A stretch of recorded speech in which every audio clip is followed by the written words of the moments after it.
हमने अपने last topics में रेजोनेंस और इसके अलावा प्रिंसिपल ऑफ मैटर डिटेक्टर के फिनोमेना को सीखा। हमने उसमें देखा कि अगर हमारे पास उसके अंदर सीरीज इंडक्टेंस और कैपेसिटेंस आपस में इक्वल हो जाएं तो वो मैक्सिमम एफिशिएंट होता है और वो हमारे पास रेजोनेंस के फिनोमेना को जनरेट करता है। अब इसी के वर्किंग प्रिंसिपल पे हम लोग डिफाइन करते हैं मैक्सिमम पावर ट्रांसफर। सबसे पहले इसको डिफाइन किया जाता है the maximum power transfer theorem says that to transfer the maximum amount of power from a source to the load impedance should match the source impedance. यानी कि मैं बताना ये चाह रहा हूँ कि अगर हमारे पास अगर सर्किट को डिवाइड करें इसके सोर्स पार्ट में और इसके लोड पार्ट में, तो और इसमें आपको ये चीज़ पता है कि जब हम सेल्फ इंड्यूस्ड ईएमएफ वाला टॉपिक भी हमने लास्ट टाइम पढ़ा तो उसमें हमने इस चीज़ को देखा था कि जो सर्किट की अपनी सर्किटरी होती है यानी कि उसकी अपनी इंड्यूस्ड जो ईएमएफ होती है वो भी कुछ ना कुछ बैक ईएमएफ प्रोड्यूस कर रही होती है, यानी कि उसके अंदर भी कुछ ना कुछ रेजिस्टेंस होती है जिसको हम इंटरनल रेजिस्टेंस भी बोलते हैं। और हम इस टॉपिक में इसको सोर्स रेजिस्टेंस बोलेंगे।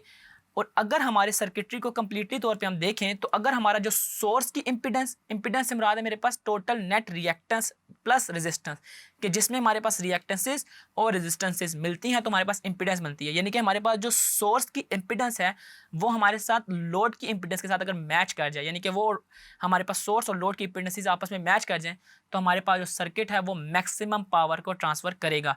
इसी के साथ हमने देखें ZL is equal to ZG लिखा है। ZG से मुराद मेरे पास सोर्स की इंपीडेंस है, ठीक है।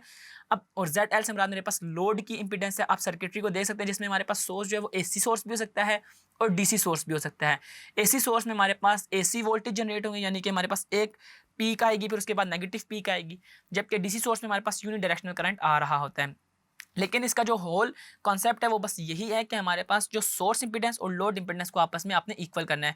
और आप इसको इस कर्व से देख भी सकते हैं जो हमारे पास maximum power transfer versus resistance की जो कर्व आई है, इसमें आप देखें कि हमारे पास जब RS यानी कि RL जो है हमारे पास सोर्स रेजिस्टेंस के इक्वल होती है लोड रेजिस्टेंस, तो हमारे पास मैक्सिमम पावर आती है। और वो देखें हमारे पास ग्राफ पे हमारे पास मैक्सिमम पावर सेंटर में आ रही है जहाँ पे हमारे पास RL जो है RS के इक्वल है। और यहाँ पे हम जो एफिशिएंसी है वो हमारे पास मैक्सिमम टोटल 50% होती है, यानी कि हमारे पास सर्किटरी में मैक्सिमम 50% एफिशिएंसी होती है जहाँ पे हमारे पास मैक्सिमम पावर जो है ट्रांसफ़र हो रही होती है।